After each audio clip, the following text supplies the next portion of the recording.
Thank you very much for inviting me to speak at the Brazilian Emergency Medicine Conference. My name is Ken Milne, and you can find me on Twitter at the SGEM. The title of my talk is, What is the Fragility Index, and is it useful? So let's start by defining the Fragility Index, or FI as it's abbreviated. It was defined in a paper by Walsh et al. In the Journal of Clinical Epidemiology in 2014. They said the Fragility Index is the minimum number of patients whose status would have to change from a non-event to an event required to turn a statistically significant result to a non-significant result. This number would represent the fragility of the result. So the smaller the FI, or the Fragility Index, that would indicate a more fragile study, while a larger FI indicates a less fragile or more robust study. You can think of the Fragility Index as another way to represent the p-value.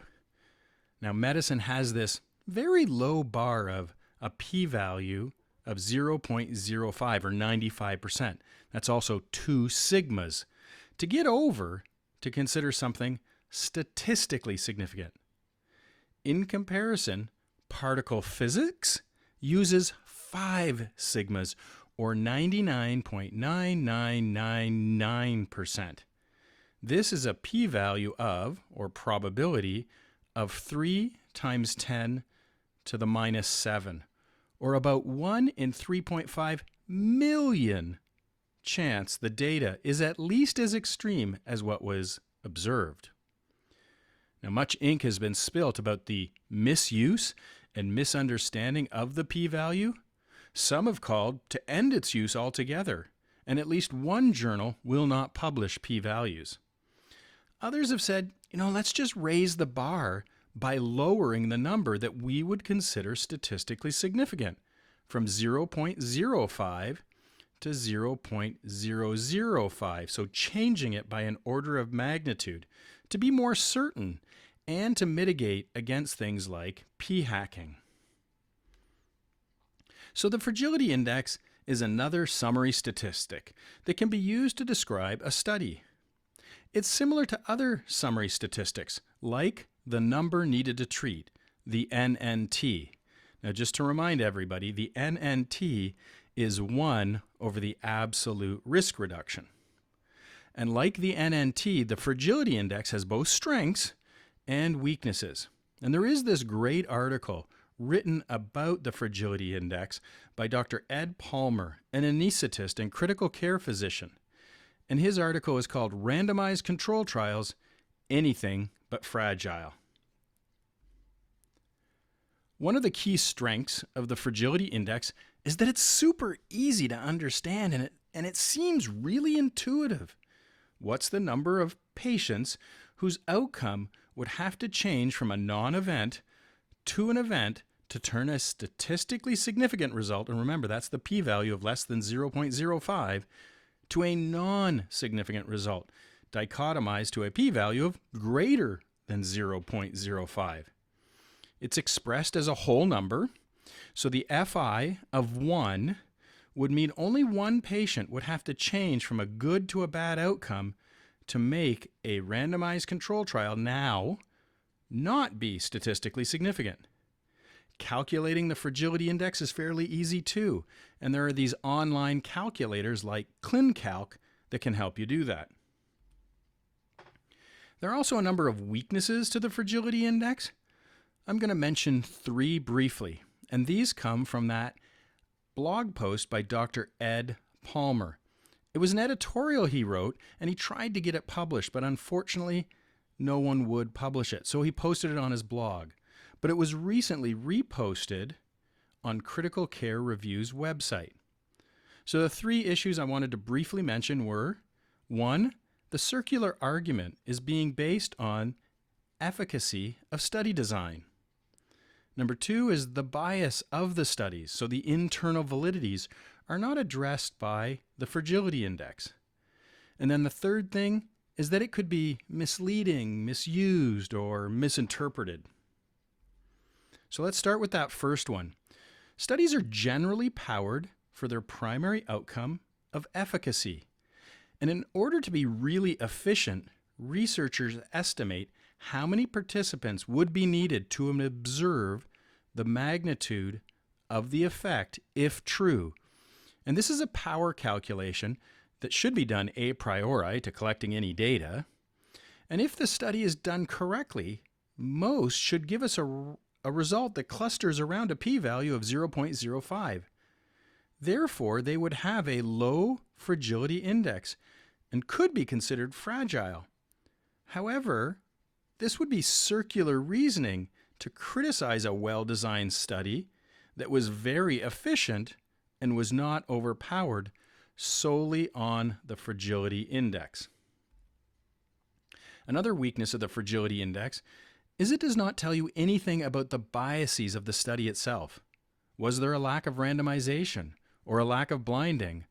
Or were there lots of missing outcome data? These and other forms of bias can threaten the internal validity of a study. The fragility index is not able to capture or account for these potential biases in studies. It's silent. These biases could both increase or decrease the fragility index depending on the direction of the bias. And just a quick word to clarify, when I'm using the word bias, it's not about the random noise in the data, but when I'm using the term bias, I'm talking about something that systematically moves us away from the quote-unquote truth, with the truth being defined as the best point estimate of an observed effect size. So let's use an example to understand the fragility index and put it into some clinical context that we can get our head around. There are roughly 8 foundational randomized control trials, depending on how you count them, for acute ischemic stroke. Only 2 of the 8 RCTs report statistically significant benefit for their primary outcome. One of those trials is NINS that was published in the New England Journal of Medicine back in 1995 and randomized people last seen well up to 3 hours. Now, the number needed to treat for this for good neurologic outcome was 8. Hoffman and Schreiger came along and did a graphic reanalysis that failed to confirm the superiority of TPA over placebo when controlling for the baseline differences that have been identified between the two groups using the NIHSS score. There are criticisms of Hoffman and Schreiger's methodology. One such criticism was published by Dr. Saver and colleagues and have questioned this reanalysis of the NINS data. The other study is ECAS-3, and it looked at patients between 3 and 4.5 hours that were treated with TPA. It was published in The Lancet in 2008, and they reported an NNT of 14 for benefit or good neurologic outcome. Alper et al. Did a reanalysis of ECAS-3 that failed to confirm the superiority of TPA over placebo, but did confirm the increased harms. So let's look at the fragility index for these 2 foundational trials for TPA and acute ischemic stroke. There was NINS Part 2, and it had a fragility index of 5. And then ECAS-3 had a fragility index of 1. Now that can seem really, really fragile, like the foundation of the TPA literature is weak. But these trials were designed in part to achieve this efficiency, which would result in a low FI score based on their power calculation. However, they are the only 2 out of 8 foundational randomized control trials to report statistical superiority for their primary outcome, and both have been questioned to their validity. Garg et al. Did a new reanalysis of NINS and found data strongly suggesting that errors in randomization, not chance, led to the observed imbalances between the 2 groups at baseline. Dr. Garg concluded that it's highly likely that there was selection bias in the NINS trial. And as mentioned before, ECAS-3 was reevaluated by Alper, and they found, after using multiple approaches to adjust for the baseline imbalances, that there was no statistical superiority of TPA given between 3 and 4.5 hours after the onset of stroke, but did continue to support the potential increase in harms. So how strong is the literature on TPA for stroke? Is it fragile or is it robust? And the answer is, it all depends on how you interpret the evidence. A systematic review and meta-analysis was published by Emberson et al. Using individual patient data from 9 randomized control trials. Using individual patient data is considered the gold standard, according to the Cochrane collaboration. However, individual patient data cannot control for a lack of randomization and a lack of blinding. It's likely NINS had errors in randomization as described by Garg.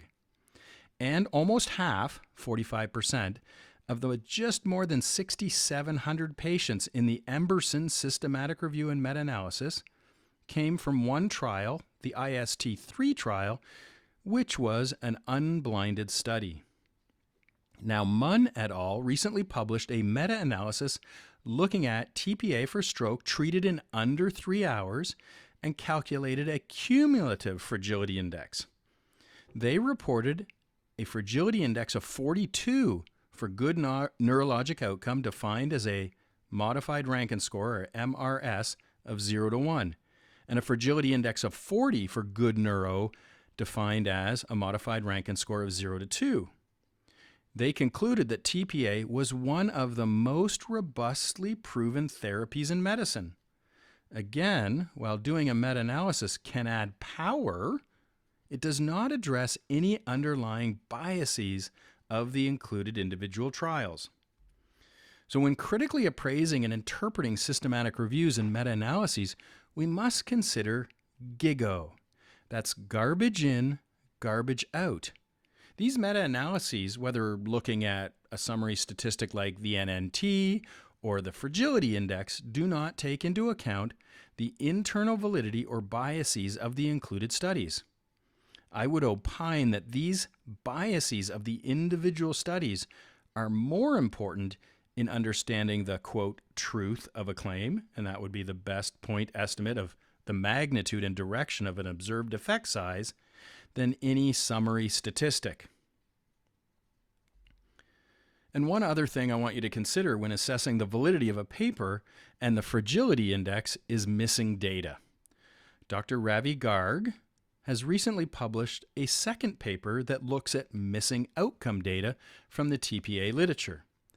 He quantified how many patients had missing data and compared it to the fragility index for each of these studies. So the missing outcome data for NINS was 11, and to remind you, the fragility index was 5. So there was more than twice as many missing outcome data as was the fragility index. And then the missing outcome data for ECAS-3 was 23, and the fragility index was 1.